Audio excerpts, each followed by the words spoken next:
The United States of America is a relatively new nation, having been founded only a few hundred years ago. However, despite its youth, it has quickly risen to become a world power and has had, and currently has, a major impact on economics, politics, technology and science, the arts, culture, and other aspects of society across the entire globe. What began as English settlements on the coast of a world unknown to the settlers would come to conquer that world and rise to claim the title of world superpower. In the meantime, the nation would change considerably as it expanded and forged an identity, and in this video we're going to discuss that identity and that history. So let's get to it. The land we call the United States today had been inhabited by various Native American peoples long before its existence. These people were descended from a group of Eurasians who crossed the Bering Land Bridge about 16,000 years ago. Many of them developed some considerably complex societies which would cross paths with the Europeans in their expansion into the region. However, the United States is, politically, economically, socially, and culturally, much more descended from European than Native American elements. Americans and Native Americans consider their histories separate up until the intertwining of the two, and the histories of the various indigenous peoples before the USA will be covered in depth in future videos. Americans typically begin their country's story with the voyages of Christopher Columbus. We now know that at least one other Old World civilization, the Vikings, reached America before Columbus, and possibly others, possibly even other Europeans. But even though Columbus was not first, it was his journey that began the processes that would lead to the linking of the Old and New Worlds, and thereby the United States, so he remains a relevant figure. Columbus sailed to the New World essentially to find a new trade route to India, as the traditional route to the east had been cut off by the hostile Muslim Ottoman Turks when they captured Constantinople. He landed in the modern-day Caribbean and claimed the land for Spain, though Spain and Portugal would later dispute the land claims and settle it. Columbus would never realize that the land in which he had landed was not Asia, and the fact that he was unaware that he had landed in an entirely new continent is why the Native Americans are at times still referred to as Indians. It was only realized shortly after his death by Amerigo Vespucci, after whom the continent is actually named, his Latin name being Americus. Columbus would be made governor of the area, but his brutal rule over the native peoples would abhor the Spanish monarchs and cause them to remove him from power. Columbus died in 1504, but his effect on history, the linking of the two worlds for better and for worse, would long outlive him. The Europeans were now very greatly interested in the land, resources, and all the opportunities that this new world had to offer. Spain and Portugal would continue to lead the charge into the Americas for at least the next century and extend their grip across much of North, Central, and South America. Immediately after Spain's discovery, the other late 15th century major powers of Europe, Portugal, France, and England, realized they needed to jump into the theater right away. A wave of explorers would be sent to the New World in coming decades. The King of England, Henry VII, was introduced to the concept of finding a northern route to China by an Italian by the name of Giovanni Caboto, just a few years after Columbus's landing.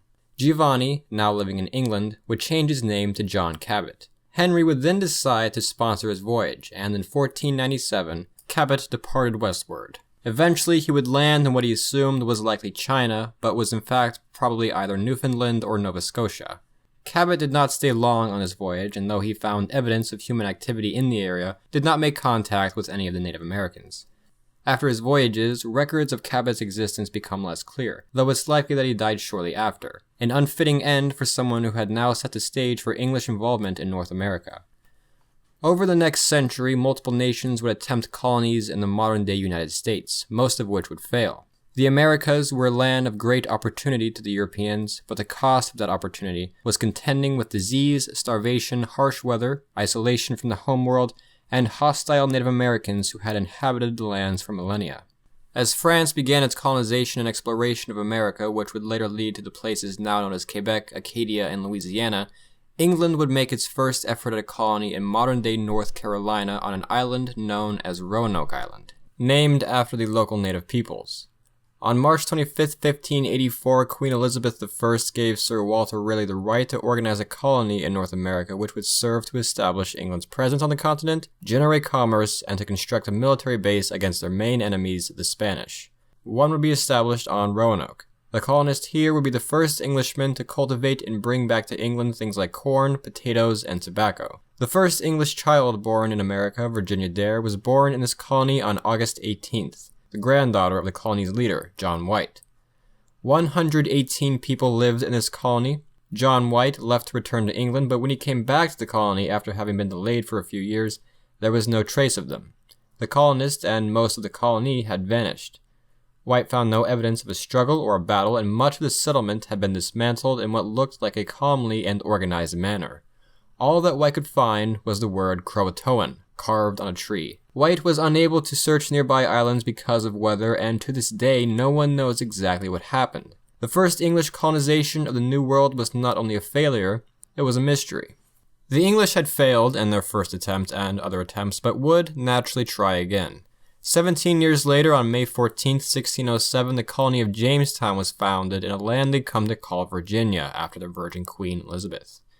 The settlers, a mix of laborers and gentlemen from England, expected the primary function of this colony to be the extraction of gold and silver. However, as was often the case for Europeans coming to the New World at this time with this intention, they quickly discovered that there was little here. Within weeks of landing, the men started being attacked by the native Powhatan tribe. The English, however, were prepared to respond to this threat. They came well armed and constructed professional fortifications within 20 days. Perhaps they had secured themselves militarily, but the settlers soon began to realize that they would not be without other hardships. The settlers unfortunately arrived at Jamestown during one of the greatest droughts within the 1,000-year record. Furthermore, not only had they arrived too late in the season to effectively grow food, but many of the colonists were not skilled farmers or foragers. Many were expecting to trade for food with the local natives, but the drought was affecting them as well. The settlers found themselves too busy trying to survive to harvest nearby resources or look for gold and silver. On top of this, disease was rampant and perhaps would kill more in Jamestown than starvation or the continuous Native American attacks. The majority of colonists who lived here would die of these hardships. Within the first 5 or so years, the population would go from 500 to 60. John Smith, the colony's leader, was the man holding this colony together. It was he who insisted that a new shipment of supplies be sent from England, and he then installed a very simple and straightforward rule to the colonists. Quoting the Bible, he said, "He who will not work will not eat," directed mostly towards the settlement's upper class. And it was John Smith, primarily, who held the most successful negotiations with the Native Americans. He also named the region of New England, a name which lasts to this day. John Smith's contribution to Jamestown was invaluable, but he was returned to England after being injured in an accidental gunpowder explosion in 1609. The colonists entered into what is known as the starving time and were forced to eat rats, horses, dogs, snakes, and eventually whatever they could find. In some instances, they would turn to cannibalism. The natives kept attacking, disease was unchecked, and paranoia was rampant. Suspicions of Catholic or Spanish plots ran high, and indeed there is now scientific evidence of arsenic poisoning taking place here. The colony was nearly abandoned until the arrival of Thomas West, 3rd Baron de Loire, better known as Lord Delaware. Delaware was the most effective leader since John Smith and helped turn the colony around. Furthermore, along with Lord Delaware, a man by the name of John Rolfe carried with him something which would also help shape the future fortunes of Jamestown, a new strain of tobacco he intended to start growing. The tobacco was very popular in England, and it would not only make Rolfe a wealthy man, but save Jamestown. Rolfe, having become an important figure in the colony, would marry the chief's daughter Pocahontas, which would secure peace between the Powhatan and the English for a few years, long enough to get Jamestown on its feet. The colony would now begin to grow into the thousands. Many who came over for the next few decades were what are known as indentured servants. These laborers signed contracts promising to work in the area in exchange for residence and voyage there. After a specific amount of time, when they had paid off their debts, they were free to go off on their own. Jamestown also eventually saw the first African slaves in America in 1619. 20 slaves intended for the Spanish colonies were brought to Jamestown, though some were eventually granted a degree of freedom. Many other important historical events would take place at Jamestown as well. The first body of elected representatives, known as the House of Burgesses, would assemble. It was intended to represent the voices of the inhabitants of Jamestown to make it more agreeable, though only English men were allowed to vote. The Polish, Slovakian, and German settlers were not. Outraged, they formed the first protest and refused to work until they were granted a right to vote as well. Within a month, it had worked. Conflict with the Native Americans would eventually resume and would last for decades. Within time, however, the English would weaken and eventually destroy the Powhatan Confederacy. Meanwhile, to the north, England was expanding its presence in the New World further. In 1620, a group of Puritan religious separatists from the Anglican Church known as the Pilgrims would travel to America. Originally relocating to the Netherlands after having been unwelcome in England, feeling that the Anglican Church resembled the Catholic Church far too much, they decided instead to found a settlement in the New World. The settlements, they later felt, could grow to become a city on a hill, serving as an example of morality and piety to Europe. The Pilgrims, led by William Bradford, boarded a ship known as the Mayflower along with a number of other English merchants and craftsmen, and set sail for the New World, eventually finding a settlement in the Cape Cod area in modern-day Massachusetts. Before landing, the colonists drew up what they would call the Mayflower Compact. This established a set of laws which the colony would follow and settled disagreements between the Puritan and non-Puritan settlers. In the first winter, about half of the original settlers would die. Toward the end of the winter, formal relations with the local Native Americans began. There was some disagreement among the two sides at first, however, the relationship between the English and the Native Americans here would turn out to go very well at first. The Wampanoag people would even help the English survive, teaching them new farming techniques and familiarizing them with the land. After a year of hard work and general success, the natives and pilgrims celebrated the autumnal harvest together. While not necessarily celebrating the success of everything going on in general, this feast would later become the Thanksgiving holiday. In the 1630s, more of the foundations for what would become England's 13 colonies began to take root. This growth would not be unimpeded, however. Along with the Native Americans who were beginning to react to increased pressure on them and their lands, England was also competing in the theater with Spain, the Dutch, Sweden for a little while, and France. In July of 1636, the first major war in the region would break out, the Pequot War. It arose as a mixture of English expansion into the region and the attempts of the Pequot tribe to dominate trade in the region. The war would primarily consist of the two sides conducting raids against each other and having skirmishes, with the war's climax being what is referred to as the Mystic Massacre, wherein the English and their native allies assaulted a Pequot village, burned it, and killed likely over 500 people. By the 1640s, tens of thousands of English settlers were living in the colonies. In the 1650s, a series of conflicts would begin with the Dutch, sparked by conflict in Europe. During the Anglo-Dutch Wars, the English would conquer Dutch territory in North America, including, most notably, the city of New Amsterdam, which the English would rename to New York. In 1670, Charleston was founded, paving the way for the Carolina colonies, Carolina being Latin for Charles, named after Charles II. Though the colonies were, as I said, in this time numbering in the tens of thousands of people, there was still a great demand for labor, increasing the number of indentured servants and African slaves into the colonies. In 1675, a major conflict between the English and the Native American tribes, known as King Philip's War, would break out from the strains of English expansion. Thousands died in this war, and significant parts of New England were pillaged and burned by the natives, but the English would, of course, eventually win this war in 1678 with the death of Metacomet. Following this war, England had secured its position on the coastal regions. Also, in 1678, another major incident occurred in colonial history, Bacon's Rebellion. As land became scarcer, the English in Virginia felt the need to push westward into Native American territory. Virginia Governor William Berkeley, however, was trying to avoid conflict with the Native Americans for multiple reasons. War was very strenuous, and trade was often very profitable. With land becoming scarcer, indentured servants received less than ideal land surrounded by hostile natives and felt powerless to respond. In response, a group of both white and black men, led by Nathaniel Bacon, began raiding Native American villages which occupied land that they wanted to expand into. On September 16th, much of Jamestown would be burned by the rebels. Had Nathaniel Bacon not died of dysentery a month later, the rebellion may have continued further. Bacon's rebellion failed, and the colonial government was forced to respond. Indentured servitude, having become more costly and unstable to the wealthy elite that funded it, was gradually stopped. As a result, the labor shortage and the sprawling agricultural societies of the South would lead to a greater demand for African slaves. In 1680, the French claimed the territory surrounding the Mississippi. They called a great stretch of land Louisiana, after Louis XIV. As England's colonies continued to expand, France's did as well. The European borders of the New World began to touch. Both England and France had claimed land in Canada and had specific interests in controlling the waterways of North America, such as the Great Lakes and the Ohio River. On March 4, 1681, William Penn was granted a royal charter to found land known as Pennsylvania, Latin for Penn's Forest. This territory would increase Anglo-French tensions in the region. This tension would lead to conflict between the two nations, in fact 4 major wars, often involving Native Americans and coinciding with conflict in Europe. In 1688, King William's War, the First War, was fought, though the borders would remain essentially similar. 5 years later, Queen Anne's War would break out between England, or as it was now Britain, against France and Spain.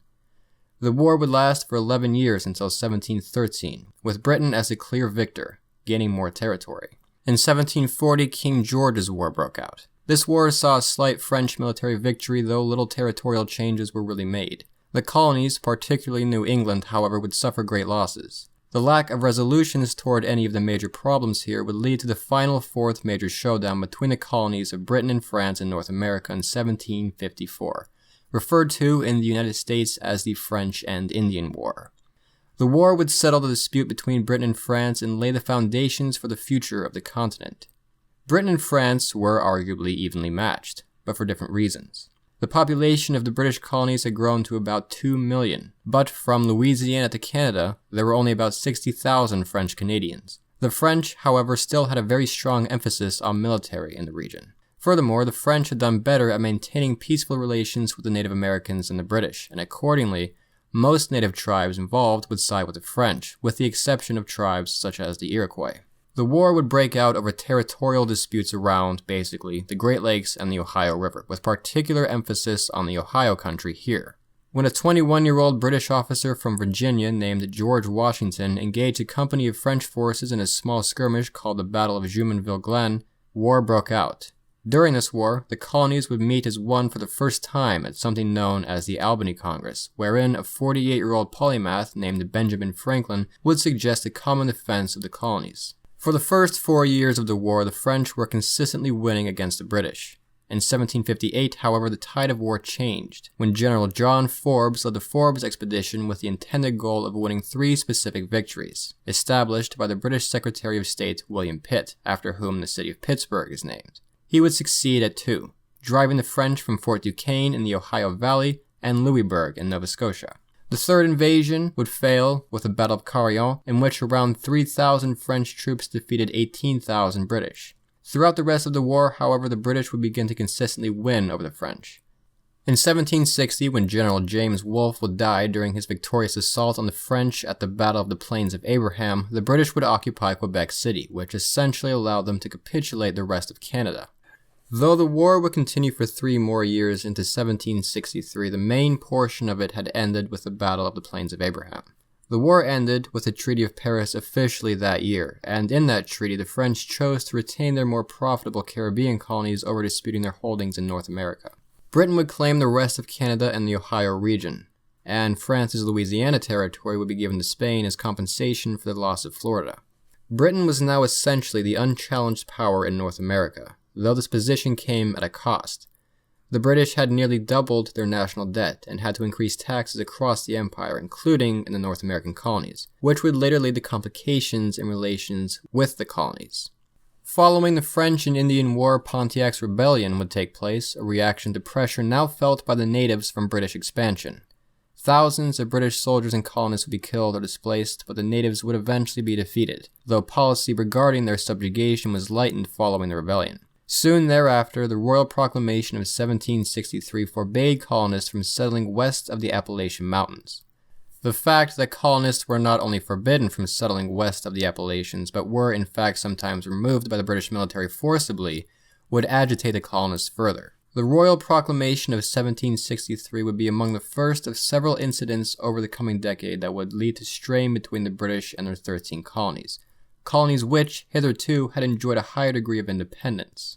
Tensions would grow throughout the 1760s as the British did things such as impose a number of taxes on the colonists to satisfy these war debts, like the Sugar Act, the Currency Act, and the Stamp Act. They also kept the army there following the war, which the colonists felt was unnecessary, as not only did they massively outnumber the frontier Native Americans, but indeed most male colonists owned guns and were expected to be in militias. The Quartering Act was passed, which required American colonists to provide housing for these soldiers. British soldiers could also enter colonial homes to ensure that they were following through with these regulations. The colonists protested these things to a degree at which officials from 9 colonies met and sent the British government a Declaration of Rights and Grievances. And I do mean to emphasize the British government here. It's not just King George III making the rules, it's Parliament as well. The colonists were not angered about the taxes themselves, especially considering how much lower they were in the colonies than they were in England.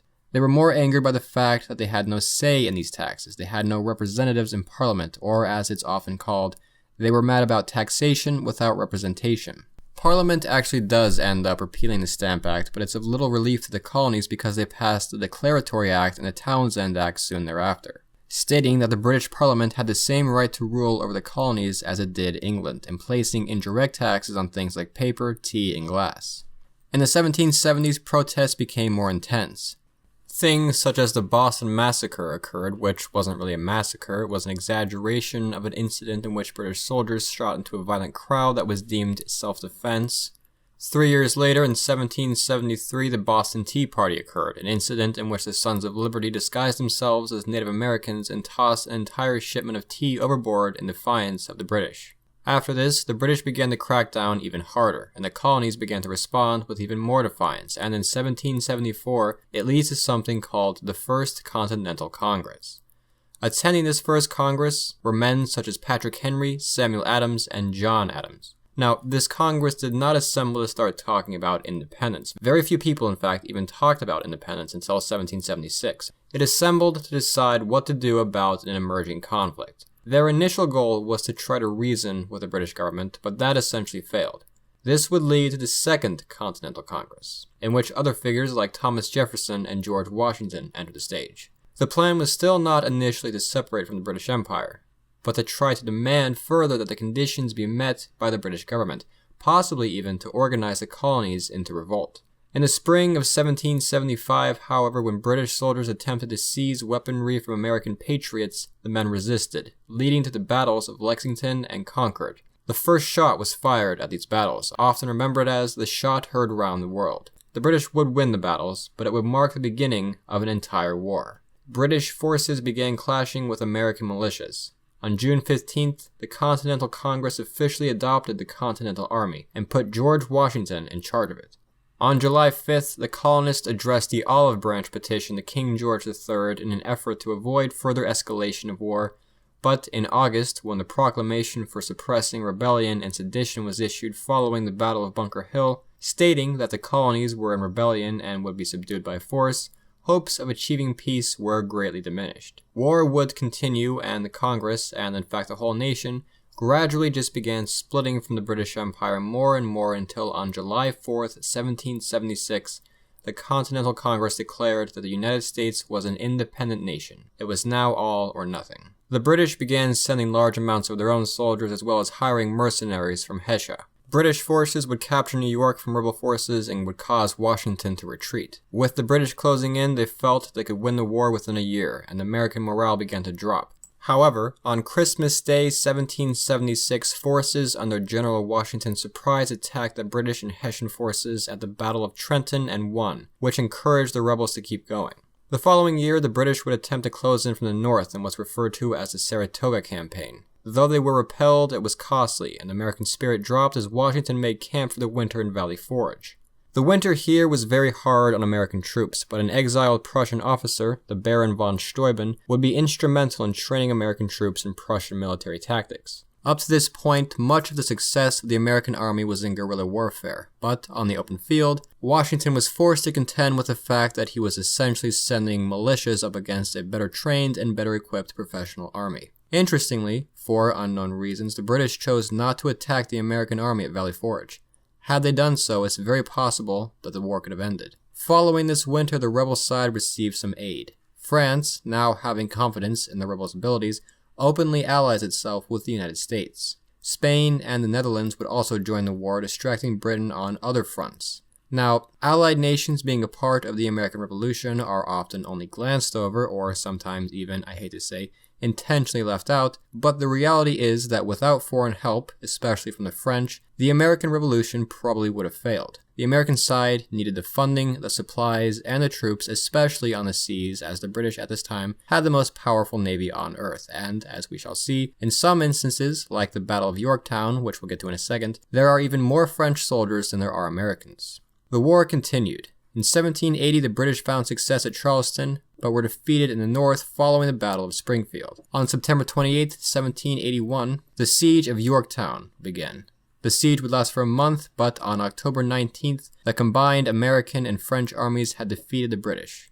Though the war would continue officially for 2 more years until 1783, this was the last major battle. With the Peace of Paris, the British would recognize American sovereignty and cede it to the territory east of the Mississippi. The United States was now a fully independent nation. With the British sailing home, the American victors now found themselves freed of the old government, but now faced with a new challenge, building a new one. It's incorrect to think that the concept of the United States we have today was already in everyone's mind. The government had to walk on eggshells essentially to avoid further separation and rebellion. There was a very real threat of something like Virginia or Massachusetts operating as a separate nation and splitting from the Union.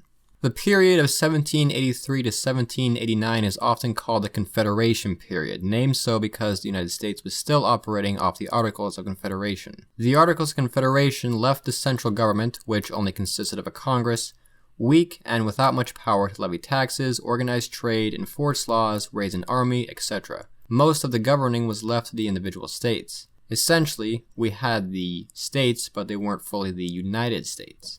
Many of the founding fathers felt that the only way that the United States could be held together as a large nation was if they adopted a new constitution with a stronger central government. With Shays' rebellion against the corrupt Massachusetts government and ineffective American government, the desire grew stronger. Delegates would reconvene in Philadelphia in 1787 with the intent of reshaping the Articles of Confederation, but would find themselves instead writing a new constitution. The Constitution of the United States, after long debate, would be passed. The document basically lays the foundation for the United States of today. It organizes the government into 3 branches: the executive, legislative, and judicial branches. Each branch was designed to check each other, to ensure democracy, and as this constitution remains one of the shortest in the world, attempted to ensure limited governmental power. The voting population would elect figures to represent them in the government, and they would not really always directly vote on issues themselves. The first president of the United States was George Washington, who was unanimously elected, along with his vice president, John Adams. In 1781, the first 10 amendments were added to the Constitution to limit the power of the government further and establish a number of rights and freedoms for the populace and ease concerns about a central government that was too powerful. The first protected the rights of Americans to speech, religion, and organization and protest. The second, their right to bear arms to guard against governmental corruption. The third, preventing the quartering of soldiers in American homes, etc. This constitution was not about the government granting people rights, it's about the people granting the government the right to rule, with a large number of restrictions on what it can do. The United States was not the first democracy in the world, it was not even the only democracy at the time. The British, even, who are sometimes portrayed as tyrannical absolute monarchists, were, relative to the rest of Europe, a fairly democratic nation. Much of the American Revolution was about not having the same rights, not that these rights were entirely inexistent. There are a number of reasons that the British didn't just grant the American colonists equal representation in Parliament, but they mainly boil down to the fact that not even most of Britain was equally represented in Parliament. Giving Americans equal representation would have caused a bigger situation than it sounds like. Keep in mind, furthermore, at the start of the country, only about 6% of the population could vote. This was the population of white land-owning males. It was not unheard of prior to this for the wives of land-owning males and for free black men to vote in some situations, but these rights were eventually revoked as time went on, which will be important to understand as centuries progress. In the 1790s, we see the United States begin to take a more familiar shape. The population was about 4 million people, just over 1/100th of what it is today. Yet this population was on the move. A major concern was the acquired land to the west. The Northwest Ordinance of 1787 did more than just establish the first territory of the United States. It laid the foundation for how westward expansion and the eventual admission of new states would take place. These new territories would eventually be divided into the new states of Ohio, Michigan, Illinois, Indiana, and Wisconsin. We also see the rise of political parties in the United States during this time. The Federalists and the Democratic Republicans were the first. A prominent figurehead of the Federalists was Alexander Hamilton, the Secretary of the Treasury who was instrumental in creating the National Bank and structuring American trade. Thomas Jefferson typically aligned with the Democratic Republicans, who favored a comparatively more domestically focused and democratic United States. When the French Revolution broke out and became more intense, the two political parties found themselves taking unofficial sides. The Federalists, who found Britain to be their most valuable trading partner, supported British efforts against France. The Democratic Republicans, who were sympathetic toward the similar goals of the French revolutionaries against their king and for democracy, supported their revolutionary aims. President Washington was very much bothered by all of this. He was very much against the concepts of both political parties at home and alliances abroad. The French called upon the Americans to honor their alliance, but Washington maintained neutrality. When the Jay Treaty was signed in 1795, which established Britain as America's closest trading partner, the U.S. had mildly chosen his side, though this treaty was very unpopular, and the U.S., as we shall see, does not remain on this side, mainly because the British continued to do things like arming hostile Native Americans and capturing American sailors and forcing them to serve in the British Navy. It was commonly felt by the government that the Jay Treaty could be forged and the one signed in the past with the French was void because it was signed with the King of France, not the French Republic. Therefore, the United States was not obligated to assist the French militarily. In 1797, George Washington retired from his office, setting the precedent for the presidents to serve only 2 terms. This would later become law. John Adams would succeed him in the following election, with Thomas Jefferson serving as vice president. Adams, a Federalist, took stronger Federalist positions than George Washington, but still wanted the United States to remain for the most part neutral. This soon kind of falls apart as failed negotiations lead to the Quasi-War with France, an unofficial naval conflict between the two. Adams would also pass the Alien and Sedition Acts, which made it more difficult for immigrants to come into the country and allowed the government to imprison and deport anyone who was deemed dangerous, though this included even people who criticized Adams' presidency.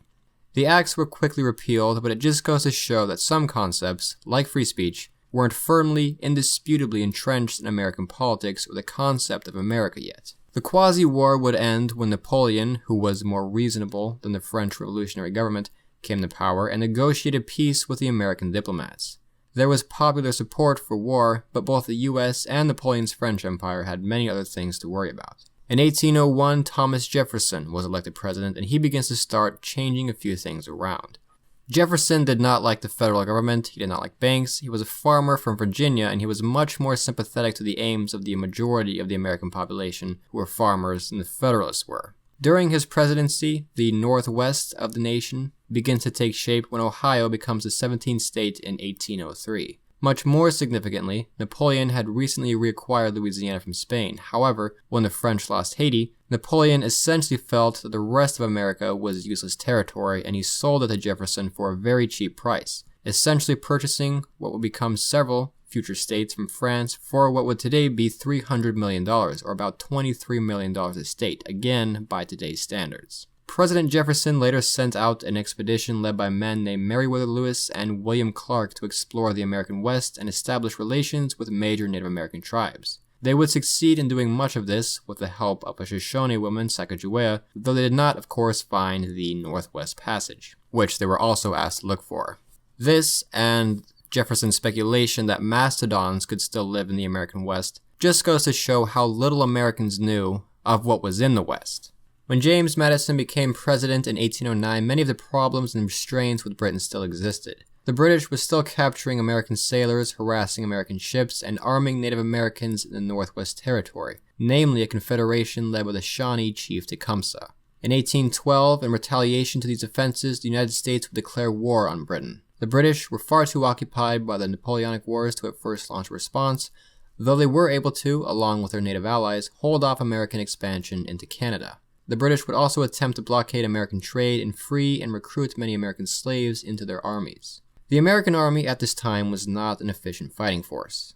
The concept of a large standing army was considered dangerous to many Americans at the time, including Congress. Instead, much of the American military relied on militias that would be called up whenever war was a threat. When Napoleon was defeated in April of 1814, the British were able to focus more on the war with America. American forces were overwhelmed, they were defeated at the Battle of Bladensburg, and the British then captured Washington, D.C., burning down the White House and attempting to burn down much of the city, though a heavy storm put out these fires. A month later, during the Battle of Baltimore, Francis Scott Key would write his famous poem, The Star-Spangled Banner, which would later become America's national anthem. In December of 1814, it was beginning to look as though the war would end in a draw. The two sides met in Ghent, Belgium, to form a peace treaty accordingly. Fighting would continue even after the peace treaty was signed, as word of it had not yet reached America, such as the infamous Battle of New Orleans, where Andrew Jackson defeated a force of British over 3 times as large as his own. The war was indeed a truce, though the United States arguably suffered more than the British. Following the War of 1812, a sense of national pride swept through the United States. Road and canal building to facilitate trade throughout the nation and expansion into other parts of it picked up, with particular emphasis on things like the ability of the newly invented steamboat. Soon, in the later 1820s, the introduction of the railroad would begin to reshape transportation across the very large areas of the United States. Factories would spring up across the country, primarily in the north, with the south still focusing more so on agriculture. Though this advancement in technology and production did absolutely make the south richer and more productive as well. These factories were worked by women and the hundreds of thousands of immigrants pouring into the nation, redefining the American workday and workforce. All of these innovations, as well as others, are part of what is called the market revolution, which was a result of the Industrial Revolution, and would pave the way for America to grow into a much larger power as time went on. Hundreds of thousands of settlers were pouring into the western lands over the decades, which would eventually lead to the concept of manifest destiny, that God had given the America the right to spread out across the continent.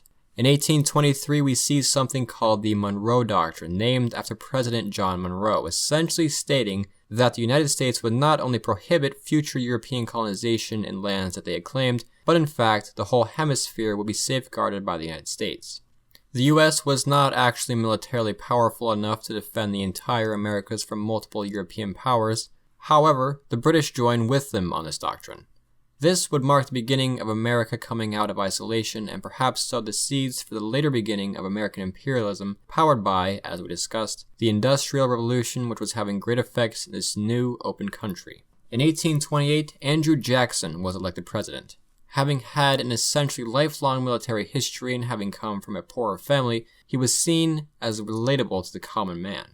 Accordingly, much of what he did was on behalf of the common person, such as opposing the national banks, which he felt benefited the upper classes primarily, and extending voting rights to many landless whites. Jackson, who had been a Southerner very active in conflict with the Native Americans, also signed the Indian Removal Act, which intended to move the Cherokee, Choctaw, Muskogee, Chickasaw, and Seminole peoples in the southern states to new territory. Many Americans protested the Indian Removal Act as inhumane, as it had been an intention for many, dating back as early as the Founding Fathers in fact, to attempt to integrate Native Americans into white society.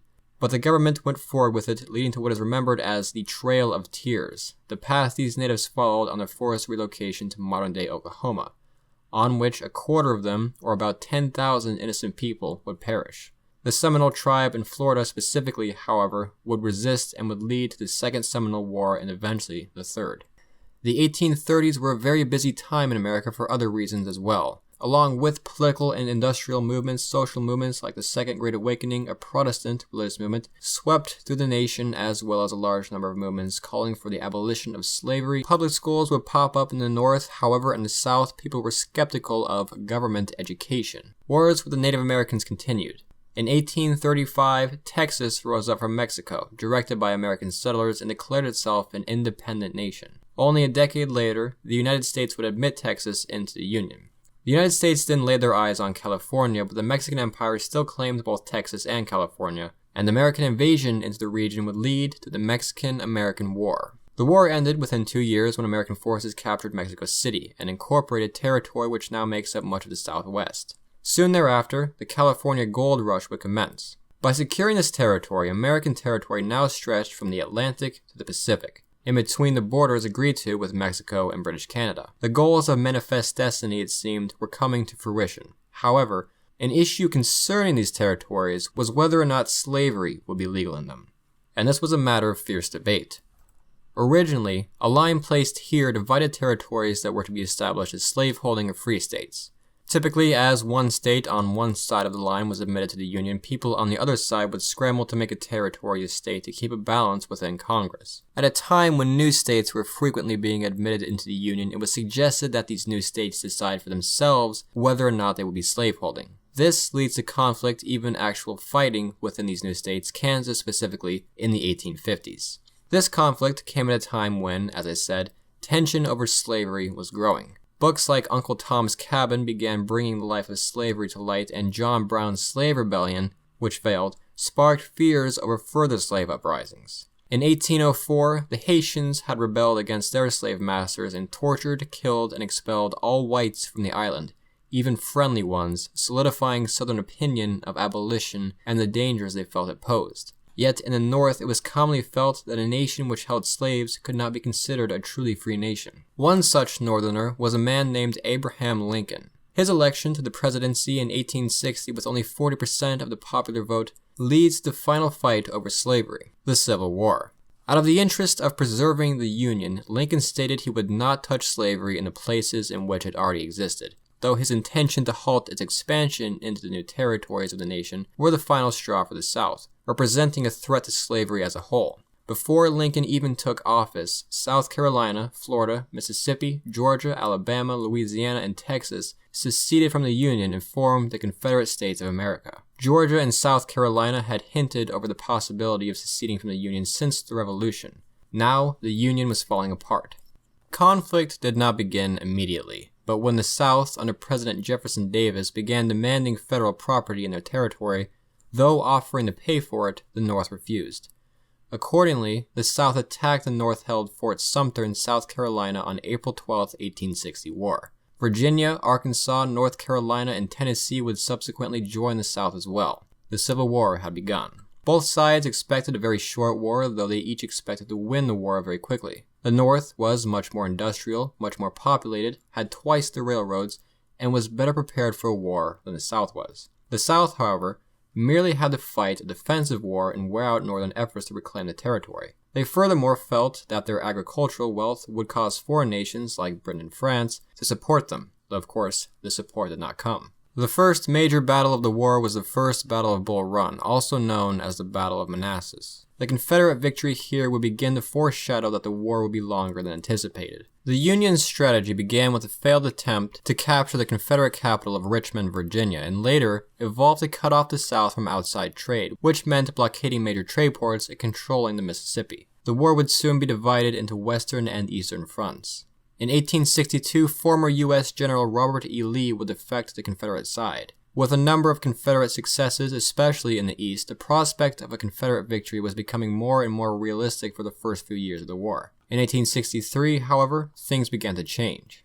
Though having enjoyed a decent amount of victory, Lee's aggressive strategies would backfire at the Battle of Gettysburg in July of 1863, a Union victory which is often regarded as a turning point of the war. The following day, on July 4th, Ulysses S. Grant captured Vicksburg, subsequently allowing the Union to control the Mississippi and splitting the Confederacy in two. Grant was soon made general of all the Union forces. Confederate goals to win the war by invading the North were lost. They now had to fight defensively. Earlier that year, Lincoln had issued the Emancipation Proclamation, an executive order which intended to free African slaves still enslaved in rebel territories, though not those in Union territory.